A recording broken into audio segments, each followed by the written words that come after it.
Anaesthesia করে, কি করে? অ্যানেস্থেসিয়া, অবশ করে ফেলে। অবশ করে নিয়ে এরপর ধীরে ধীরে ধীরে ধীরে হুলটা ফোটায়া পরিমাণ মতো রক্তটা নিয়ে সে চলে যায়। সলিমুদ্দিন টেরই পায় না। এটা হচ্ছে মানে সফল অপারেশন। কি অপারেশন? সফল, ওর কোনো সমস্যা নাই। আর কিছু মশা আছে বেহুশ, যখন খাওয়া শুরু করে কোনো হুঁশ থাকে না, খেতে খেতে ওর পাখার যে ওজন, ওর দেহের যে ওজন, তার চেয়ে বেশি ওজন হয়ে যায়, নড়তে পারে না, উঠতে পারে না, সেখানেই চিত হয়ে পড়ে মরে। এই 16 বছর যারা ক্ষমতার মসনদে ছিল, এটা হলো বেহুশ ডাকাত। ঠিক কিনা বলেন? এমন ডাকাতি করছে, এমন খাওয়া খাইছে, হজম হয় নাই, এক দৌড়ে মামুরে দিল্লি গিয়ে পড়ছে। উদাহরণ ঠিক আছে কিনা বলেন? ঠিক আছে কিনা? হ্যাঁ, আল্লাহ পাক কত আগে বলে দিয়েছেন। এই মশা যখন রাতের আধারে আপনি যখন ঘুমাতে যাবেন, গোটা ঘর চেক আপ করে দেখলেন কোথাও কোনো মশা নাই, কিন্তু আপনি লাইট বন্ধ করে শুধু ঘুমাতে গিয়েছেন, বালিশে মাথা রেখেছেন, 10 মিনিট যায় নাই, বেশ কয়েকটা মশা দেখলেন, একটা মশা ঘরের মধ্যে নাই, আপনার কানে আপনার নাকে এসে সারে গামা পাধানিসা কি আছে কিনা বলেন? এই মশাটা আপনি এই জায়গায় অন্ধকারে আপনাকে চিনল কেমনে? আপনি এখানে মানুষ নামক অস্তিত্ব সে কেমন করে খুঁজে পেল? বিজ্ঞান বলছে, প্রাণীবিদ্যা বলছে, প্রত্যেকটা মশার ভিতরে আল্লাহ রাব্বুল আলামিন এমন একটা সেন্স দিয়েছেন, এমন সেন্সর দিয়েছেন, 75 ফুট দূর থেকে একটা মশা টের পায় এখানে কোন সলিমুদ্দিন শুয়ে আছে। জোরে বলি সুবহানাল্লাহ। এই মশার কথা আল্লাহ পাক কত আগে বললেন, আর এখন বিজ্ঞান এটাকে গবেষণা করে বের করেছে। আমার বন্ধুগণ, ওই যে মশার একটা আওয়াজ আমার কানে আসে, আমার নাকে এসে ভন ভন করে, কানে এসে ভন ভন করে যে আওয়াজটা হয়, এটা কিন্তু তার ভোকাল কোন আওয়াজ নয়, এটা তার কণ্ঠের কোন আওয়াজ নয়, এটা তার পাখা দুইটা নড়ানোর আওয়াজ। বিজ্ঞান বলতেছে একটা মশা তার পাখাকে প্রতি সেকেন্ডে একবার নয়, দুবার নয়, 50 বার, 100 বার নয়, একটা সেকেন্ড, প্রতি সেকেন্ডে মশা তার পাখাটা ঝাপটান মারে, প্রতি সেকেন্ডে 400 থেকে 500 বার। আজ পর্যন্ত পৃথিবীতে এমন দ্রুতগামী কোন মেশিন পৃথিবীতে তৈরি হয়নি যা আল্লাহ পাক মশার পাখার মধ্যে রেখে দিয়েছে। একটু জোরে সুবহানাল্লাহ বলা যাবে না ভাই? একটু জোরে বলে সুবহানাল্লাহ। সম্মানিত ভাই, সর্বশেষ এই মশাকে আল্লাহ পাক মিসাল দিয়েছেন ইব্রাহিম আলাইহিস সালাতু ওয়াস সালামকে মূর্তি ভাঙ্গার মামলা দিয়ে, রাষ্ট্রদ্রোহিতার মামলা দিয়ে যখন জাতীয়ভাবে চূড়ান্ত করা হলো ইব্রাহিম আলাইহিস সালাতু ওয়াস সালামকে আগুনে নিক্ষেপ করতে হবে, এটার চূড়ান্ত যে ফয়সালা করেছিল নমরুদ, সেই নমরুদকে শেষমেশ বিদায় করেছেন কার কামড় খাওয়ায়া? এই অটিস্টিক মশার কামড় খাওয়ায়া বিদায় করেছেন। অতএব অহংকার করার কিছুই নেই। কত বড় নেতা হয়েছেন, কত বড় পাওয়ারফুল আপনি একজন রাষ্ট্রপতি হয়েছেন, আমার আল্লাহ যদি ধরেন পাওয়ার কোন রাস্তা পাওয়ার সুযোগ না। সব ক্ষমতার উৎসকে আসতে বলবেন না কে? আরো জোরে বলুন তিনি কে? আল্লাহ পাক। সে আল্লাহর কাছে আমাকে আপনাকে যেতে হবে, সে আল্লাহর হুকুমগুলো মানতে হবে। আমরা কি বিপথে থাকতে চাই না পথে থাকতে চাই? বেলাইন না লাইন? এইদিকে কিন্তু বেলাইন শব্দটা আছে, আছে না? তুমি তো বেলাইন চলছো, বলেন, এরকম বলেন। হ্যাঁ, আপনাদের ভাষাগুলো খুব মিষ্টি ভাষা, খুব ভালো লাগে, আলহামদুলিল্লাহ। ভাষাগুলো অনেক মিষ্টি, অনেক সুন্দর ভাষা আপনারা কথা বলেন। মুর্শিদাবাদ, নদিয়া, এর সঙ্গে লাগোয়া যে অঞ্চলগুলো, এই বেল্ট অনেক সুন্দর ভাষায় কথা বলে। সাতক্ষীরা থেকে যশোর, যশোর থেকে কুষ্টিয়া, মেহেরপুর, চুয়াডাঙ্গা, এই অঞ্চলের ভাষা বাংলা ভাষা পৃথিবীর মধ্যে সেরা ভাষা। কেউ তো আলহামদুলিল্লাহ বললেন না? একটু জোরে বলুন না ভাই আলহামদুলিল্লাহ। আপনাদের ভাষার মধ্যে কিছু আবার গহনা আছে, যেরকম মেয়েদের কি পড়লে বেশি মানায়, গহনা পড়লে মানায়। তো ভাষার মধ্যে কিছু গহনা আছে, আপনাদের ভাষার গহনায় যেরকম একটা গহনা আছে, ভাত খেয়ে যাবেন বলো, কি এখানে অতিরিক্ত কি আছে বলেন? বলো ভাত খেয়ে যাবেন বলো, হুজুর দোয়া করবেন বলো, কি আছে কিনা বলেন? আচ্ছা, এই বলো এটা হচ্ছে ভাষার গহনা। রাজশাহীতে আবার এটা বলো থাকে না। কোথায় যাচ্ছ গো? ওখানে ভাষার গহনা হলো গো। কি বলেন? কি গো। গতকালকে আমার মাহফিল ছিল রংপুর অঞ্চলে, দিনাজপুর, ওইদিকে ওদের ভাষার গহনা হলো বাহে। কি বলেন তো?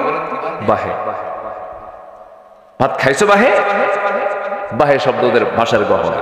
তাহলে সাতক্ষীরাতে বলো, তারপরে রাজশাহীতে গো, রংপুরে বাহে, নোয়াখালীতে ভাষার গহনা হলো হুজুর দোয়া করবেন কেন, ভাত খাবেন কেন। তাহলে ওদের ভাষা কি বলেন তো? ভাষার গহনা কি কেন। লক্ষ্মীপুরে যাবেন, ওদের ভাষার গহনা হলো হুজুর দোয়া করবেন যে, ভাত খাবেন যে। যাচ্ছেন কোথায়? যে যে লক্ষ্মীপুরে যে, সাতক্ষীরাতে বলো, নোয়াখালীতে কেন, রাজশাহীতে গো, রংপুরে কি বাহ। এগুলোকে সেট আপ করে দিয়েছেন তিনি আমার কে? আসতে বলে তিনি আমার কে? আল্লাহ তাআলা। ভাষা, কত ভাষা। এই সাতক্ষীরার শ্যামনগরের সঙ্গে কি এলাকার ভাষার মিল আছে? একটু কম বেশি আছে কিনা? আছে কিনা বলেন? কম বেশি আছে। যশোরের দিকে যাবেন, ভাষা আরেক রকম পাবেন, একটু কম বেশি আছে। আল্লাহ পাক এগুলোকে দিয়েছেন, বিভিন্ন কারণে দিয়েছেন। কুষ্টিয়ার মানুষ সেখানে এসে মাস্তানি করবে, ওর ভাষায় ধরা খাবে যে ও কোন এলাকার মাল, ঠিক কিনা বলেন? ভাষায় ধরা খেয়ে যায়। কিন্তু গোটা দুনিয়ার মানুষ যখন নামাজে দাঁড়িয়ে যায়, আযান দিতে নিয়ে দাঁড়িয়ে যায়, সেই সময় সবার ভাষা একরকম হয়ে যায়। সবাই বলুন আলহামদুলিল্লাহি রাব্বিল আলামিন। সবাই বলুন আলহামদুলিল্লাহি রাব্বিল আলামিন আর রহমানির রহিম মালিকি ইয়াউমিদ্দিন ইয়্যাকা না'বুদু ওয়া ইয়্যাকা নাস্তাঈন ইহদিনাস সিরাতাল মুস্তাকিম সিরাতাল্লাযীনা আন'আমতা আলাইহিম গায়রিল মাগদুবি আলাইহিম ওয়ালাদ-দাল্লিন। জোরে বলেন, আরো জোরে বলুন আমিন। মক্কার ইমাম কোন সূরা দিয়ে শুরু করে? বলেন বলেন বলেন। ঢাকার ইমাম কোন সূরা দিয়ে পড়ে? সাতক্ষীরার ইমাম কোন সূরা দিয়ে পড়ে? ভারতের ইমাম কোন সূরা দিয়ে পড়ে? সূরাতুল ফাতিহা পড়ে। গোটা পৃথিবীর মুয়াজ্জিন একই আযান দেয়।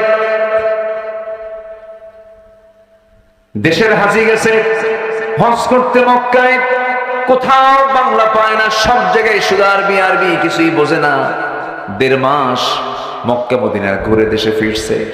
ফেরার পরে বন্ধু যখন জিজ্ঞাসা করেছে, বন্ধু হজ কেমন করলা বলো? বন্ধু এমন দেশে গেছিলাম, বাজারের সমস্যা, মার্কেটিং এর সমস্যা, কোথাও নিজের মন মতো করে কথা বলতে পারি না, সব জায়গায় শুধু আরবি চলে।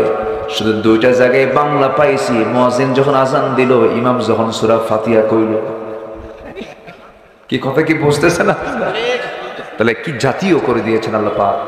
গোটা পৃথিবীর মানুষ কোরআন দিয়ে, কি বলেন, গোটা পৃথিবীর মানুষ কোরআন দিয়ে 2 না 1? বলেন 2 না 1? মতৈক্য না মতৈক্য? মতৈক্যে চলে আসছে। সবই তো ঠিক ছিল, শুধু একটু গর্জে ওঠা দরকার ছিল, একটু গর্জে ওঠা দরকার। 71-এ জেগেছিল আমার বাপদাদারা, দেশকে স্বাধীন করেছেন। 24-এ জেগেছিল আমার সন্তানেরা, ফ্যাসিস্টকে উৎখাত করেছে। আর একবার জাগতে হবে কোরআনকে তার রাষ্ট্রীয় পর্যায়ে পৌঁছে দেওয়ার জন্য। আর একবার রক্ত ঝরাতে হবে বুকের তাজা প্রাণ। সবাইকে রাজি আছো মুসলমান? রাজি আছো? কারা কারা হাত উঁচু করে দেখাও মুসলমান। কেউ তো স্লোগান দেন না।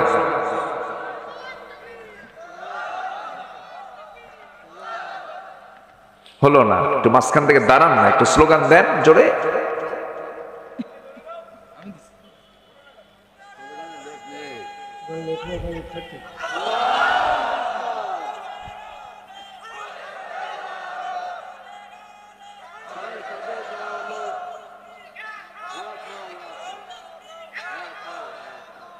আল্লাহ কবুল করুন, জোরে বলি আমিন। আরো জোরে আমিন, আরো জোরে আমিন। সম্মানিত ভাইরা, আমরা কি লাইনে থাকতে চাই না বেলাইনে থাকতে চাই? জান্নাত কি বেলাইনে না লাইনে? লাইনের আরবি হলো সিরাত। লাইনের আরবি কি বলেন? সিরাতুল মুস্তাকিম। ইহদিনাস সিরাতাল মুস্তাকিম। আল্লাহর কাছে আমরা সঠিক পথটার জন্য আল্লাহর কাছে চাই, আল্লাহ আমাদের সঠিক পথ দেখায় দাও। সেই সঠিক পথ থেকে আমাকে বেলাইনে অন্য পথে নিয়ে যাওয়ার জন্য প্রাণান্তকর যে চেষ্টা চালায় তার নাম কি বলেন? তার নাম কি? ইবলিস। কি নাম বলেন? ইবলিস। ইবলিস তো মনে হয় সাতক্ষীরা চেনে না, কলারাও আরো চেনে না, আছে কি না? এই লোকটা উঠলো কেন? এই যে বসেন, কিছুই করেন। হ্যাঁ বসে। আমি কি কষ্ট দিয়ে ফেলতেছি আপনাদের? কারো কোনো সমস্যা নাই তো? জোরে বলি ইনশাআল্লাহ। কি যেন বলতেছিলাম? ইবলিস। আচ্ছা, ইবলিস সে সব চিনে, সে জান্নাতও চিনে। আদম এবং হাওয়া আলাইহিস সালাতু ওয়াস সালাম, আমাদের আব্বা আম্মা দুজনেই প্রথমে ছিলেন কোথায় বলেন? জান্নাতে। জান্নাতে ভালোই ছিলেন। শয়তান যেতে পেঁচটা লাগায় দিল। তাছাড়া আমরা তো জান্নাতেই ছিলাম। শয়তান কি করলো? কি ফাওয়াসওয়াসা লাহুমা, দুজনকে ওয়াসওয়াসা দিয়ে ফেললো। ফাযাল্লাহুমা, দুজনকে পদস্খলন ঘটায় দিল। হলো না থাকা।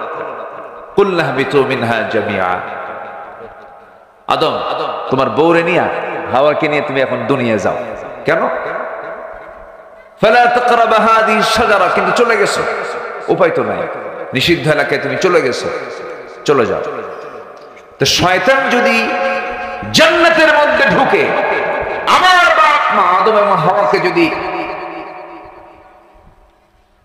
টার্গেট করে যদি ধোকায় ফেলতে পারে, শয়তান তো মাহমুদপুর চেনে না, করলো চেনে না, নাকি চেনে? কি চেনে না? আছে, কিন্তু বসে আছে। ওর টার্গেট হলো কেমন করে লোকগুলোকে এখান থেকে বের করে নিয়ে যাওয়া যায়। আর ইমানদারের চিন্তা হলো কেমন করে এখান থেকে আমি হেদায়েত নিয়ে যেতে পারি। বলি আলহামদুলিল্লাহ। একটু থাকুন। পথভ্রষ্টতার কারণগুলো কি কি আমি আজকে একটা একটা করে বলবো। জোরে বলি ইনশাআল্লাহ।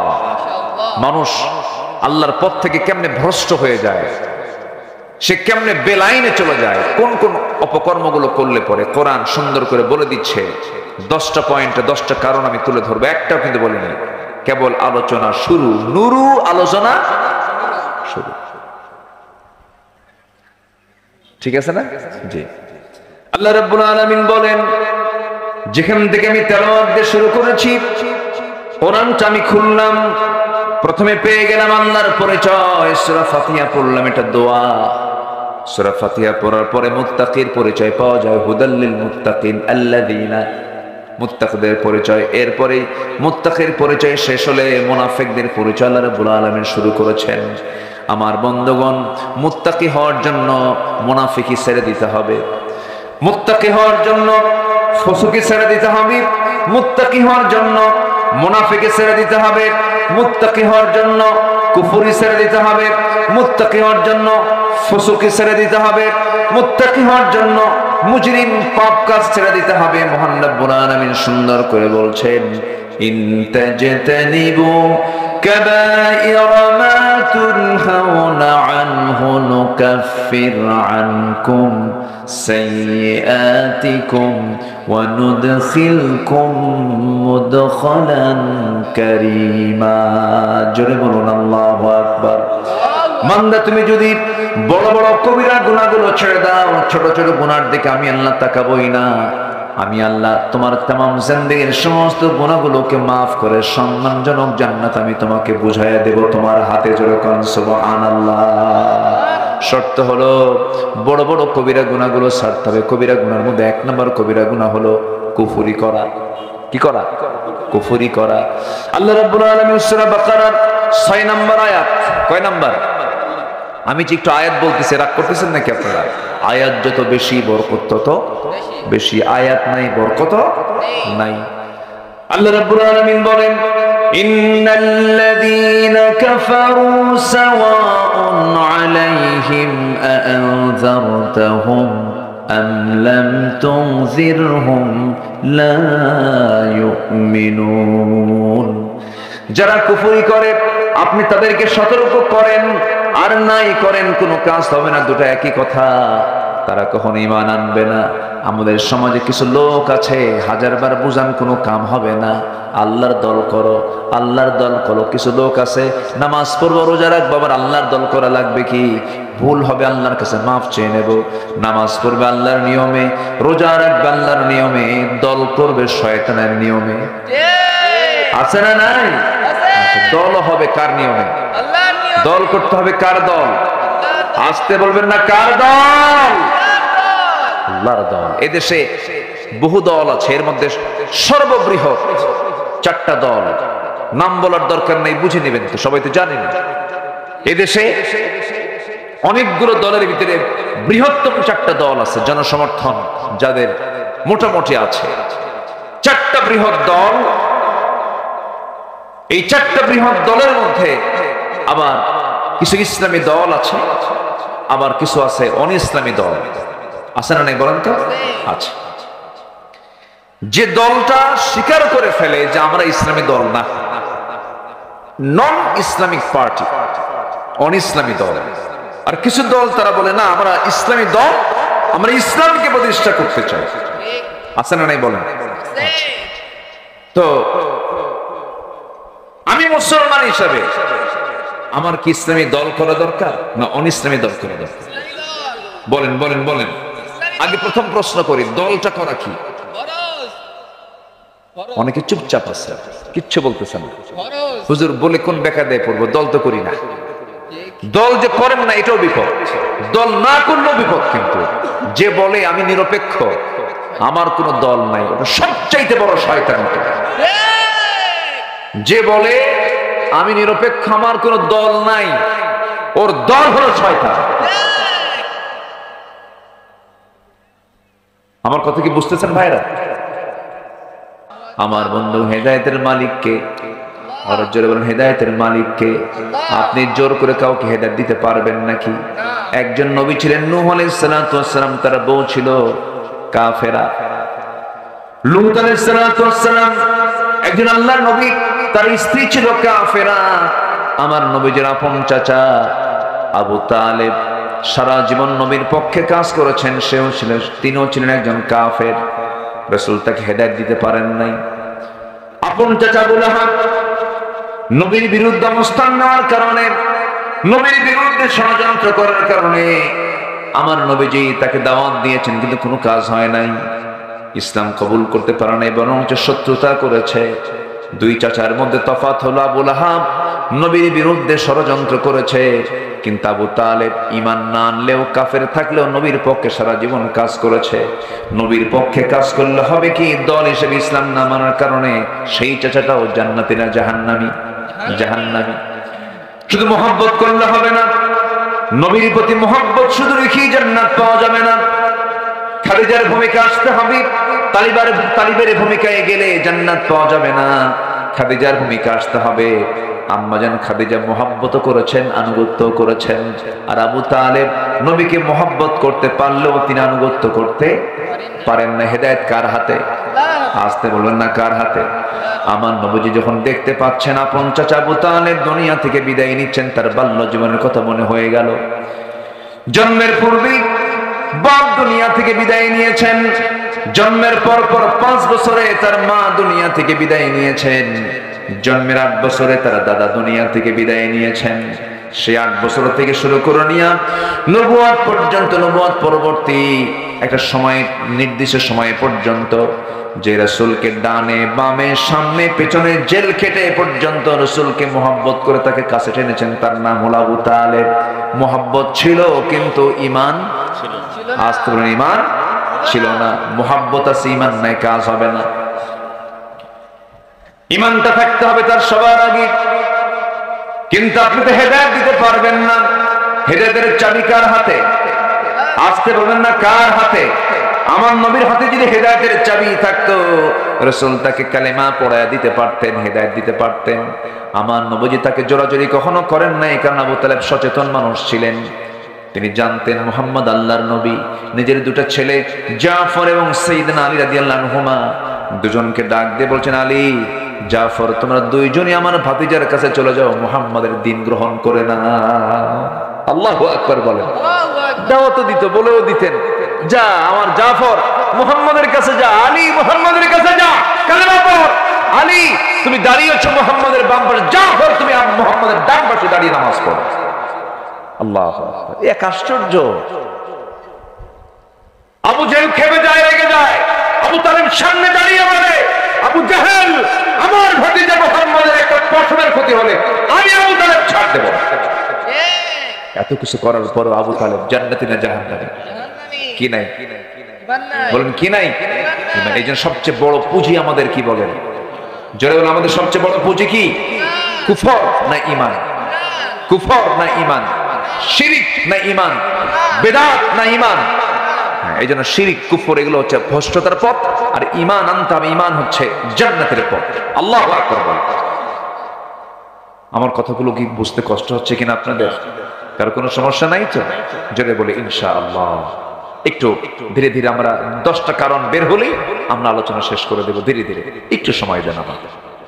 আমার মায়েরা বসে আছে তো নাকি? মায়েরা বসে আছে তো? বলি আলহামদুলিল্লাহ। আমার নবী প্রথম দাওয়াত দিয়েছেন পুরুষ মানুষকে না মহিলা মানুষকে? জোরে বলেন। সেটা কি বাইরের না ভিতরের? ভিতরে। মা প্রথম ইসলাম কবুল করেছে একজন মহিলা। আল্লাহু আকবার বলে। হ্যাঁ, হারামের বাসিন্দা প্রথম একজন মহিলা। আল্লাহু আকবার বলে। হাজরা আলাইহিস সালাতু ওয়াস সালাম প্রথম ইসলাম কবুল করেছে একজন মহিলা, প্রথম জীবন দিয়েছে একজন মহিলা। আল্লাহু আকবার বলে। মেয়েদের অবদান কি কম? অনেক অবদান। আমার নবীজি জাবালে নূর থেকে কোরআন যখন নাযিল হলো, কোরআনটার সাথে নিয়ে জাবালে নূর থেকে আস্তে করে বের হলেন। ঘর থেকে, জাবালে নূর থেকে, গুহা থেকে বের হলেন। 5 বছর ধ্যানমগ্ন ছিলেন, সত্যের অনুসন্ধান তিনি করছিলেন। তার কাছে সেই ফেরেশতা আসলো যে ফেরেশতা আগের নবীদের কাছে এসেছেন। নবীজির হাতে আল্লাহ কালাম দিয়ে দিলেন, কোরআনে কারীম নাযিল হয়ে গেল। 5টা আয়াত নিয়ে আমার নবীজি জাবালে নূর থেকে নামলেন। নেমে ঘরের সামনে গিয়ে দরজায় গিয়ে কোরআন আনলেন, দরজা খুলে গেল। এবার বলছে, খাদিজা জাম্মিলুনি জাম্মিলুনি, আমাকে বস্ত্র আচ্ছাদন করে দাও। লাকাদ খাশিতু আলা নাফসি, আমি আমার জীবন নিয়ে শঙ্কিত, মরে যাব কিনা জানি না। তবে খাদিজা, আমি তোমাকে আজকে নতুন একটা পরিচয় আমার দেব। আমার পরিচয় তুমি সবসময় জানতো, আমি তোমার স্বামী হই, তুমি আমার বউ হও, তুমি আমার স্ত্রী, আমি তোমার স্বামী, এতটুকুই পরিচয় আমাদের। কিন্তু আজকে নতুন একটা পরিচয় দিতে চাই। কি পরিচয় আমার স্বামী? বলুন। আমি হলাম আখির জামানার পয়গম্বর মুহাম্মদ সাল্লাল্লাহু আলাইহি ওয়াসাল্লাম। আল্লাহ আমার কাছে কোরআন নাযিল করা শুরু করেছেন। আমি আল্লাহর নবী। খাদিজা, তোমার বিশ্বাস হয় নাকি? আম্মা জান খাদিজার চোখের পানি আটকাতে পারছেন না, তিনি কেঁদে ফেলে বলছেন, আল্লাহর কসম করে বলি, 15টা বছর ধরে যার সঙ্গে দাম্পত্যময় জীবন চালালাম, যার মুখ থেকে একটা লাইন বাজে কথা বলতে শুনলাম না, যিনি কোনোদিন মিথ্যা কথা বললেন না, যিনি কখনো অযাচিত কোনো আচরণ করলেন না, যিনি উগ্র স্বভাবের নন, যিনি এত সুন্দর মার্জিত মানুষ, যার মুখে একটা মিথ্যার ছোঁয়া কোনোদিন পাই নাই, সততায় ভরা নিষ্ঠায় ভরা মানুষ, আপনি যে আল্লাহর নবী হবেন আমি খাদিজাতে বিন্দু পরিমাণ কোনো সন্দেহ রাখি না। সবাইকে সাইজ করা যায়, বউকে সাইজ করা কিন্তু এত সস্তা না। আপনি আজকে একটা নতুন যা পরিচয় দেন না কেন, বলবে তুমি কয় নাম্বার কোন জাতের লোক আমার জানা আছে। কি কথা বলছেন? স্ত্রীর কাছে সার্টিফিকেট পাওয়া কিন্তু এত সহজ না। হুজুর হুজুর মানুষ ঠিকই করে, হুজুর আমি আপনার খুব ভক্ত, কিন্তু বউয়ের কাছে হুজুর হওয়া খুব কঠিন। বউ জানে আপনি কয় নাম্বার হুজুর। এই জন্য সবার আগে ভালো হতে হবে দূরের লোকের কাছে না কাছের লোকের কাছে। কাছের লোকের কাছে আপনি কতটুকু মেজাজওয়ালা দূরের লোক বুঝবে না। আপনি কত বড় বদ মেজাজি সবচেয়ে বেশি জানবে কে? বলেন কে জানবে? নিজের স্ত্রী। ও আপনার ভিতরটাও জানে, ও আপনার বাইরেরটাও জানে। আমার নবীজি 15 বছর তার সামনে এমন মডেল হয়েছিলেন, বলতে দেরি হয় নাই, নিজের বাপ দাদার ধর্ম সব মাইনাস করে তিনিও বলে ফেললেন, আশহাদু আল্লা ইলাহা ইল্লাল্লাহু ওয়াহদাহু লা শারীকা লাহু ওয়া আশহাদু আন্না মুহাম্মাদান আবদুহু ওয়া রাসূলুহু। হেদায়েতের মালিককে বলেন, আসতে বলবেন না কে? আম্মা জান খাদিজাকে একবার বললেই তিনি ইসলাম কবুল করে ফেললেন। সাইয়েদনা আলীর কাছে গেলেন, 10 বছরের ছোট্ট বাচ্চা, তার সামনে গিয়ে বলছেন, ও আলী আমি আল্লাহর নবী, তোমার কি বিশ্বাস হয় নাকি? আলী বলছেন, কোনো টেনশন না, আমাকে পড়িয়ে দেন, লা ইলাহা ইল্লাল্লাহু মুহাম্মাদুর রাসূলুল্লাহ। 3 বছরের ছোট, 3 বছরের বড় রসুল, বাল্য দিনের বন্ধু, হিজরতের সাথী, দুঃসময়ের সাথী, আমার নবীর পরেই যার স্থান তার নাম কি বলেন? বলেন বলেন কে? সাইয়েদনা আবু বকর রাদিয়াল্লাহু তাআলা আনহু। তার সামনে গিয়ে বলছেন, বন্ধু বন্ধু এদিকে আসো, আমি তোমাকে আজকে নতুন করে আমার একটা পরিচয় দেব। গোটা বাল্য জীবন তোমার সঙ্গে পার করলাম, বাল্য জীবনে বিড়ি খাওয়া আছে না নাই? এই আছে না? বলেন বলেন। কত দুষ্টামি, কত ফাজলামি, কত গাছের ফল চুরি করা, কি দুষ্টামি ফাজলামি আছে না? কত কি আছে। এই বাল্য জীবন যার সঙ্গে পার করেছেন, সেই বাল্য বন্ধুর কাছে গিয়ে বলছেন, ও বাল্য বন্ধু আবু বকর, আজকে আমি তোমাকে নতুন একটা পরিচয় করে দেব। আমার পরিচয় হলো আমি আল্লাহর নবী। বলতে দেরি, উত্তর দিতে দেরি হলো না, হাত টাকা দিয়ে বলছে, বন্ধু আমি তোমাকে ছোট থেকে আজ পর্যন্ত দেখলাম, তুমি যে আল্লাহর নবী হবে সব গুণ আমি তোমার মধ্যে পেয়ে গেছি। জোরে বলি সুবহানাল্লাহ, আরো জোরে বলি সুবহানাল্লাহ। নবীজি হিজরত করে এসেছেন, নবীজি মেরাজ করে এসেছেন। মেরাজ করে এসে মক্কার ঘটনা এটা, মক্কি জিন্দেগীর ঘটনা এটা। আমার নবীজি ইসরা করেছেন, মসজিদে হারাম থেকে মসজিদ আকসা পর্যন্ত তিনি রাত্রি ভ্রমণ করেছেন। আসরা বিআবদিহি লাইলাম মিনাল মসজিদিল হারাম ইলাল মসজিদিল আকসা। এই যে ইসরা করলেন, মেরাজ করলেন, 29 সেকেন্ড সময়ের ভিতরে এই রাত্রি ভ্রমণ হয়ে গেল, জান্নাত জাহান্নাম দেখা হলো, আল্লাহর সঙ্গে দিদার হয়ে গেল। তিনি বললেন, আবু বকর, সকালবেলা হওয়ার সঙ্গে সঙ্গে বলছেন, আবু বকর আমি তো গত রাত্রে প্যালেস্টাইন গিয়েছিলাম, বাইতুল আকসা ঘুরে আসলাম, তোমার কি বিশ্বাস হয় নাকি? সঙ্গে সঙ্গে তিনি কেঁদে কেঁদে বলছেন, আমাকে এমন করে প্রশ্ন করছেন কেন বন্ধু? সাদ্দাক্তা ইয়া রাসূলুল্লাহ, আপনি সত্যি সত্যি মেরাজ করেছেন, আমি আবু বকর এটাকে সত্যতা করে দিলাম। জোরে কোন সুবহানাল্লাহ। আমার নবীজি বলছেন, আবু বকর আজকের থেকে তুমি শুধু আবু বকর নও, আজকে থেকে তোমার নাম হলো সিদ্দিক। জোরে কোন আল্লাহু আকবার। শুধু সত্যবাদী নয়, তুমি মহা সত্যবাদী। কি অবিচল বিশ্বাস, কি অবিচল আস্থা ছিল, এটার নাম হলো ঈমান। এটার নাম কি? ঈমান। ঈমান এনেছেন বন্ধু, ঈমান এনেছেন তার স্ত্রী, ঈমান এনেছেন ছোট্ট ভাই 10 বছরের শিশু সাইয়েদনা আলী ঈমান এনেছেন। কিন্তু চাচার কাছে গিয়ে বলছেন, চাচা একটাবার কালিমা পড়েন। সঙ্গে সঙ্গে আবু তালেব বলছে, মুহাম্মাদের আমার ছেলেকে দিয়ে দিলাম, নিয়ে নাও। জাফরকে দিলাম নিয়ে নাও, কিন্তু আমি না। কি কিন্তু? আমি না। এরকম লোক কিন্তু এখনো আছে। আসতে বলবেন না, আছে না? এই বলেন তো, আমি না, আমি যাব না। বাবা কেন যাবে না? কেন কালিমা পড়বেন না? সঙ্গে সঙ্গে বলে ফেলে হাসবুনা, যথেষ্ট, আমার বাপ দাদা যা কিছু করে থুয়ে গেছে এর বাইরে যাব না। আমার বাপ দাদাও চোর, আমিও চোর। আছে কি না কিছু লোক? আমার বাপ এই দল করে গেছে, আমি কি ওই দল না করে পারি? আমি কি চুরি না করে পারি? এগুলো করা যাবে না।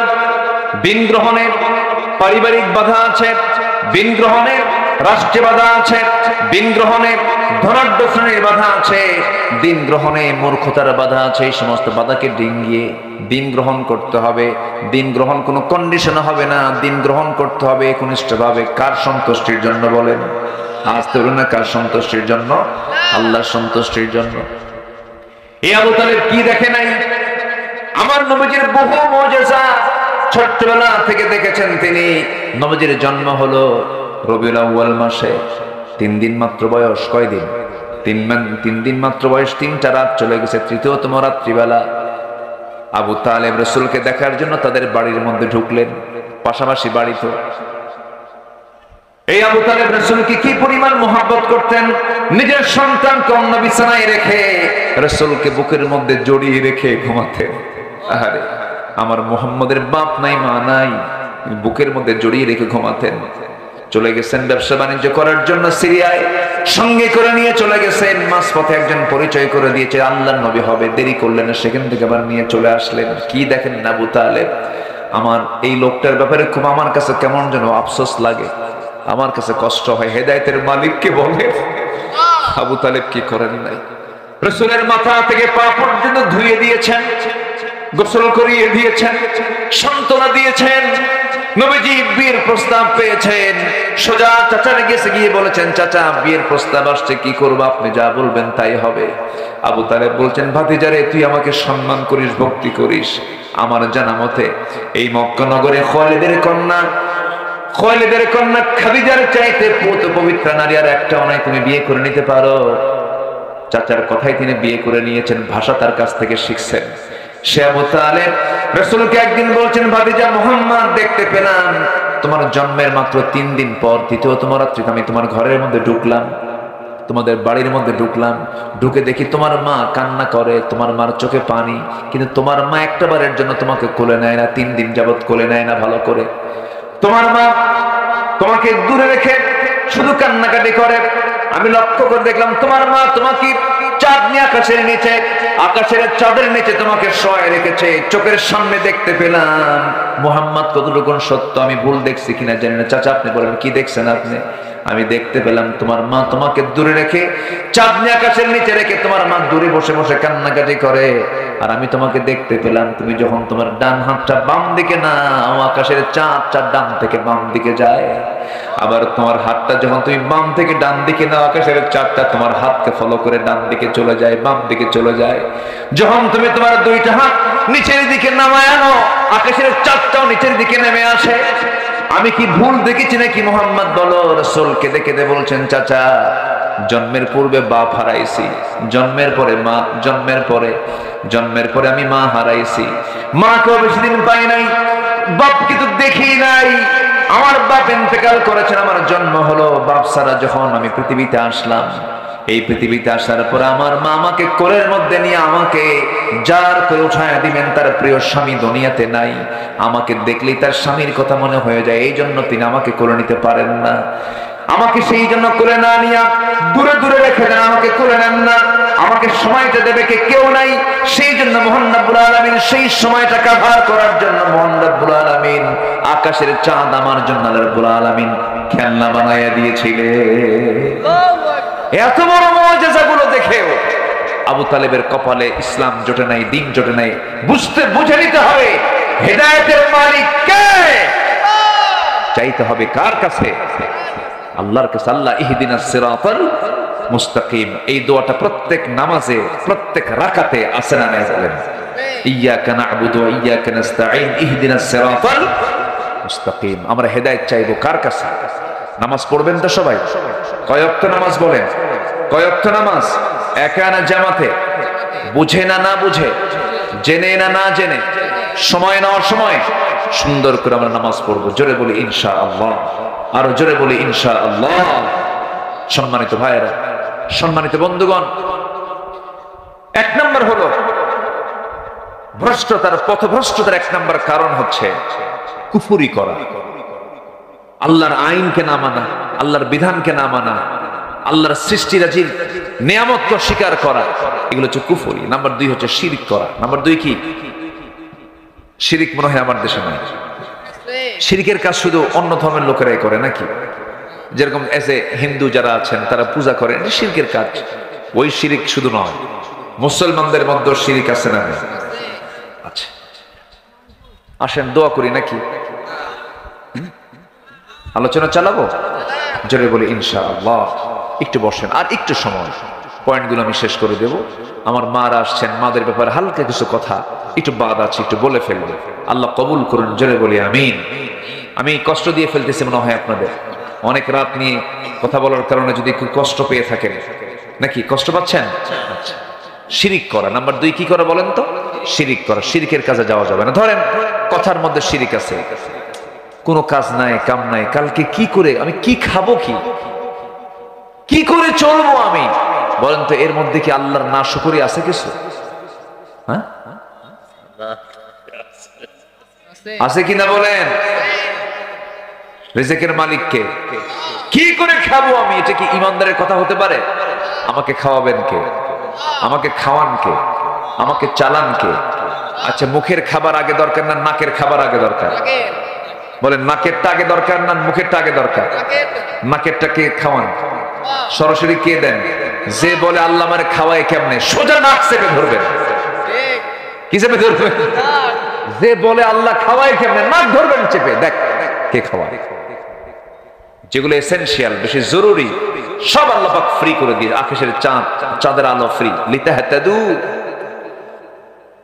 স্বামী স্ত্রী দুটা, একটা স্বামী একটা স্ত্রী, একটা পুরুষ আর একটা কি মহিলা। পুরুষ মহিলা এক জায়গায় হলি তো সন্তান হওয়ার সম্ভব নাকি? কি মহিলা মহিলা এক হয়ে কি হবে? হবে না। আবার পুরুষ এক হয়ে কি বংশ বিস্তার হবে? হবে না। সক্রিয় হওয়ার জন্য নারী পুরুষকে এক জায়গায় হতে হবে। সম্মানিত বন্ধুগণ, যে বলে আমি কোন পক্ষই না, ও তো কিছুই না, অনেক কিছুই হবে না, ও হলো হিজড়া। আমার কথা কি বুঝতেছেন? এই জন্য মুসলমান নিরপেক্ষ থাকবে না, মুসলমান পক্ষ নেবে একজনের। তিনি কে? কার দল? আসতে বলবেন না, কার দল? সেই দলের নাম কি? আরো জোরে, আরো জোরে, আরো জোরে। মনে হয় কষ্ট দিয়ে ফেলতেছে আপনাদের। হুজুর এগুলো কি কন? একটু নামাজের বয়ান করেন, একটু কান্দায় ফেলেন না। আমাকে লাইন আগে খুঁজে বের করতে হবে, জান্নাতের লাইন কোনটা। অনেক জাহান্নামী জাহান্নামে যাবে, নামাজ পড়েও তারা জান্নাত পাবে না। আছে না নাই? অনেকে ব্যক্তিগত জীবনে ইসলামকে মানতে চান, কিন্তু রাজনৈতিক জীবনে, রাষ্ট্রীয় জীবনে ইসলামকে মানতে চান না। উনি মুসলমান নন, উনি ভণ্ড, উনি প্রতারক। ক্লিয়ার কথা, নির্ভেজাল কথা বলছি। পছন্দ হলে আলহামদুলিল্লাহ, না হলে আলহামদুলিল্লাহ। কথা ক্লিয়ার হওয়া উচিত। কোরআন ক্লিয়ার কথা বলে দেয়। দেখেন আল্লাহ আরো কি ক্লিয়ার বলতেছে, দেখেন, আমার না কথা, কোরআন বলতেছে। কোরআন সুন্দর করে বলে দিচ্ছে, وَمَن يَبْتَغِ غَيْرَ الْإِسْلَامِ دِينًا فَلَن يُقْبَلَ مِنْهُ وَهُوَ فِي الْآخِرَةِ مِنَ الْخَاسِرِينَ। দল হিসাবে, পার্টি হিসাবে, জীবন বিধান হিসাবে যারা ইসলামকে ছেড়ে দিয়ে অন্য কোন দলকে গ্রহণ করবে, নন ইসলামিক পার্টি করবে, কোন ইসলামী দল যারা করবে, ইসলামী দল বাদ দিয়া, আল্লাহ বলছেন ওর নামাজ, ওর রোজা, ওর হজ, ওর যাকাত, ওর দান সদকা, মসজিদ মাদ্রাসা নির্মাণ করা, মাহফিল করা, কোনো কিছু কবুল হবে না যদি সেই ইসলামী দল না করে। এই জন্য দল করতে হবে কার? আসতে বলবেন না কার? ইসলামটা এসেছে কার পক্ষ থেকে? আদমের দলের নাম কি ছিল? জোরে জোরে জোরে জোরে, আমাদের বাপকে বলেন আদম, বলেন আমাদের বাপকে আদম। তার দলের নাম কি ছিল? আমার নবীর নাম কি বলুন? মুহাম্মদ সাল্লাল্লাহু, তার দলের নাম কি ছিল? ইসলাম। জাতির পিতাকে আরো জোরে, এটা তো 16 বছর আটকে রাখছিল, এটা 16 বছর আটকে রাখছিল না?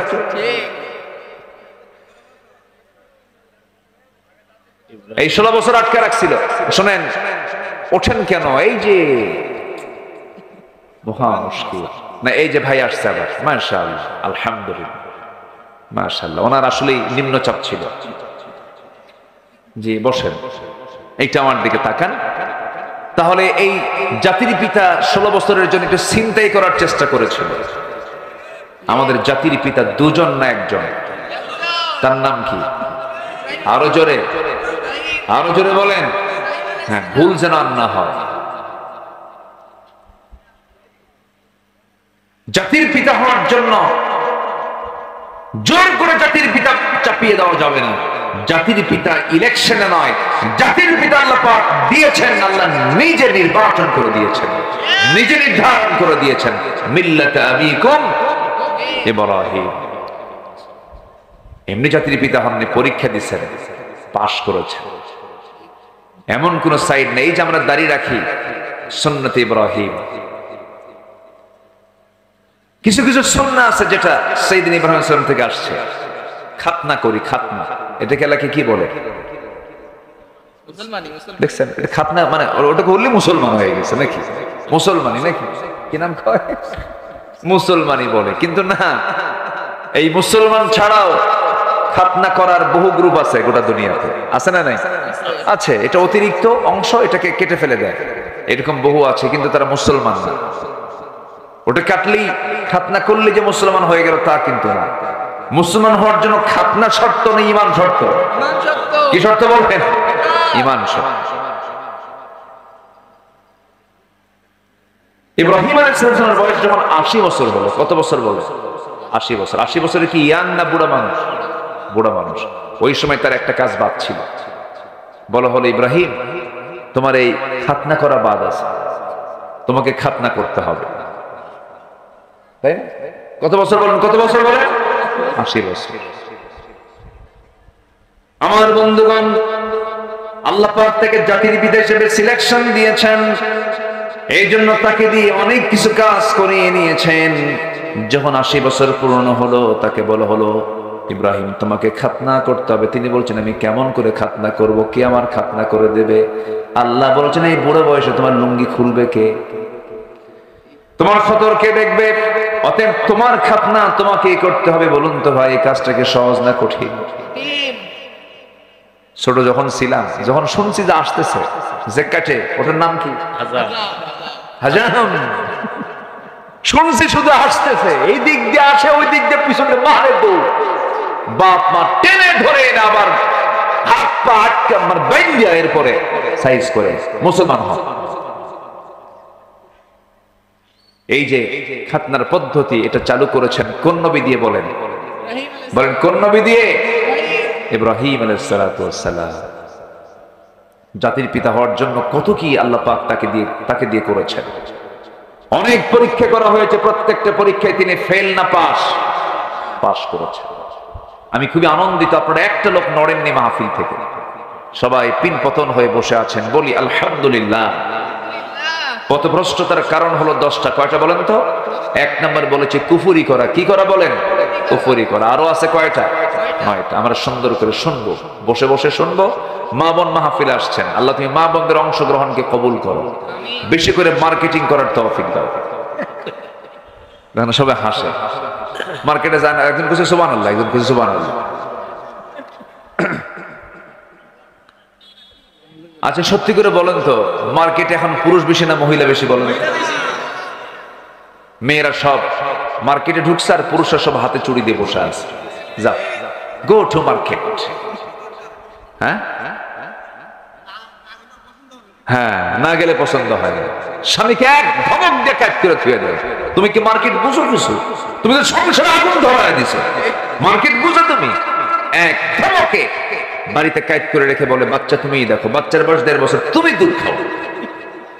ফিডার একখানা হাতের মধ্যে দিয়া ঢম ঢম করে মাথার চুল আঁচড়ানো, চুল ছেড়ে দিয়া, মাথায় কাপড় নাই, ওড়না নাই, 3 পিস পরে, হাই হিল লাগাইয়া, পাশে একখান ভ্যানিটি একখান ব্যাগ নিয়া, ঠোঁটে লাল লিপস্টিক লাগাইয়া, কপালে একখান টিপ লাগাইয়া, আশকারা মাস্কারা, যুবকের তো কাম সারা, একটা ঝাঁঝালো সেন্ট লাগাইয়া চললো মার্কেট, কলারোয়ার মার্কেটে ঢুকে পড়লো। কাপড় কিনতে হবে, একদম শাড়ির দোকানের সামনে গিয়ে বসে ঠ্যাঙের পরে ঠ্যাং তুলে দিয়ে দোকানদারকে লক্ষ্য করে বলে, ভাইয়া একটা শাড়ি দেখানো যাবে কি? দোকানদারও কম না, দোকানদার সঙ্গে সঙ্গে একখান শাড়ি বের করে নিজের দেহের সঙ্গে লটকায় দিয়ে বলে, আপা এই শাড়ি কিন্তু আপনাকে দারুণ মানাবে। ওটা আরেক বদমাইশ আছে না নাই? এই নোংরামি ইমানদার করতে পারে না, এই পর্দাহীনতা ইমানদার নারী করতে পারে না। আমার মা, আপনার কথারও পর্দা আছে, দেহ তো দূরেই থাকলো, আপনার কথার যে সৌন্দর্য এটাও পর পুরুষকে দেখানো যাবে, আস্তে দেখানো যাবে। وقل قولا معروفا فيطمع الذين في قلبه مرض, যাদের অন্তরে রোগ আছে কথা শুনলেও ওর মধ্যে ইশক যায়, এটা ভাবতে হবে, ঠিক আছে না? যখন কোন পুরুষ আপনাকে বলবে আপনার কথা তো খুব সুন্দর, তখন ভাবতে হবে আপনার কথার বিকৃতি আনতে হবে, আপনার কথার সৌন্দর্য রক্ষা করা যাবে না। যত সুন্দর করে কথা বলবে নারী, কার সাথে? পুরুষের সাথে, পর পুরুষের সাথে। কার সাথে? স্বামীর সাথে। বিয়ে করছে? বিয়ে করেনি, লোক বুঝবে কি?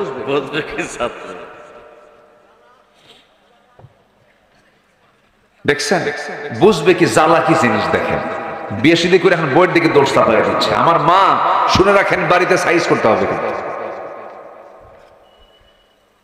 স্বামী স্ত্রীর যদি ইসলাম থাকে, স্বামী স্ত্রীর মধ্যে, আল্লাহর কসম করে বলি, যে স্বামী স্ত্রীর মধ্যে ইসলাম থাকবে, ওই স্বামী স্ত্রীর দাম্পত্যময় জীবন হবে জান্নাতের টুকরা। বলি আলহামদুলিল্লাহ, জোরে বলি আলহামদুলিল্লাহ। ইমান টিকে রাখবেন, ইসলাম রাখবেন, সব কাজে বরকত দিয়ে ভরপুর করে দিবেন তিনি আমার কে? আল্লাহ পাক। আমার বন্ধুগণ, পথভ্রষ্টতার দিকে যাওয়া যাবে না, কুফরির দিকে যাওয়া যাবে না। ইমানের সঙ্গে এটা সাংঘর্ষিক। কুফরিটা কি? কুফরি হলো যে আল্লাহর বিধানকে অবিশ্বাস করে, যে আল্লাহর আইন কানুনকে অমান্য করে, আল্লাহর বিধানকে মেনে নিতে পারে না, আখিরাতকে বিশ্বাস করতে পারে না, পর্দার নিয়মকে মানতে চায় না, দ্বীনের নিয়মকে মানতে চায় না। এই ধরনের লোকগুলোকে আপনি যতই সতর্ক করেন, হে রাসূল, আনযারতাহুম আম লাম তুনযিরহুম সাওয়াউন আলাইহিম, তাদের কাছে সমান কোনো কাজ হবে না, তারা কখনো ঈমান আনবে না।